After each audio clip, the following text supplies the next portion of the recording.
laguna, Gabón, jaun Andreok. Buenas noches a todos, señoras y señores. Buenas noches, amigos y amigas. Eta ongi etorriak gaurko kontzertura. Bigarren udaberriko kantaldira. Bienvenidos al segundo encuentro coral de primavera de Sondika. Pozik gaude, abesbatza bisitariekin eta gaur kontzertura Amorebietatik eta Logroñotik etorri dira. Estamos encantados de organizar este segundo encuentro coral y para ello tenemos a dos coros invitados. Tenemos invitado al coro Susarlaria de Amorebieta Chano, el cual nos devuelve la visita que les hicimos hace un mes, y tenemos además al coro con dos bemoles de Logroño. Y para empezaremos nosotros los de Sondika, los de casa, aunque no sea habitual. Orduan, aurrera eta txalokada handi bat Txuma Olaue abesbatzari. Adelante, Txuma Olaue abesbatza.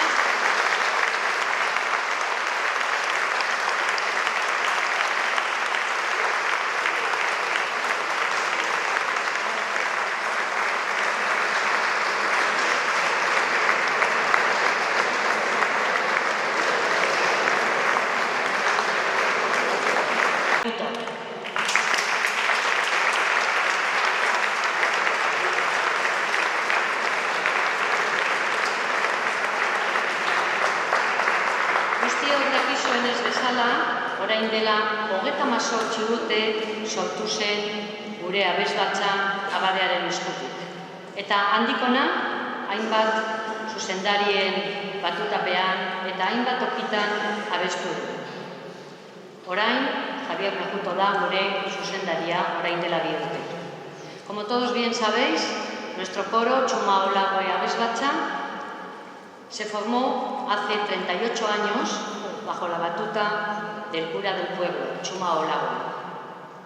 Y después de estar bajo la dirección de varios directores y a lo largo de muchos años cantando en muchos sitios, hace 2 años estamos con Javier, nuestro nuevo director, y hoy tenemos aquí una prueba de lo que trabajamos con él. Javier, ya le conocéis del año pasado, tiene una amplia formación musical y este es el trabajo que hacemos en el coro. Vamos a cantar en primer lugar Ave Verum, que es una canción sacra de Mozart, polifonía religiosa, y después iremos desgranando poco a poco nuestro repertorio. Zuen gustokoa izango delakoan, zuekin Txuma Olaue Javier Mejutoren batutapean. En el deseo de que sea de vuestro agrado, con vosotros, Txuma Olaue abesbatza bajo la batuta de Javier Mejuto. Acompañados, no se me olvide, al piano por Ana Ibarrondo Esteban y al violín por Deñe Sarriá.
Continuamos con un tema también muy conocido y que hemos rescatado después de un tiempo sin haberlo interpretado, como es Itxaso Abarra.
muy conocido y que en algún momento de nuestra vida nos habrá acompañado. Quien más o quien menos habrá estado enamorado. Muchos se acordarán de Elvis Presley, muchos se acordarán de los 5 latinos. Pues el tema que cantaremos a continuación se titula Only You, solo tú.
en la tarde de hoy con un medley, un popurrí de diferentes temas que no voy a decir el título, pero que todos han escuchado, han cantado. Está permitido cantar, bailar, divertirse, ¿vale? Porque la música es para que nos conmueva y nos remueva los sentimientos y los recuerdos que nos va a traer la música que vamos a hacer a continuación. Es un tema también que estrenamos en la tarde de hoy y que esperamos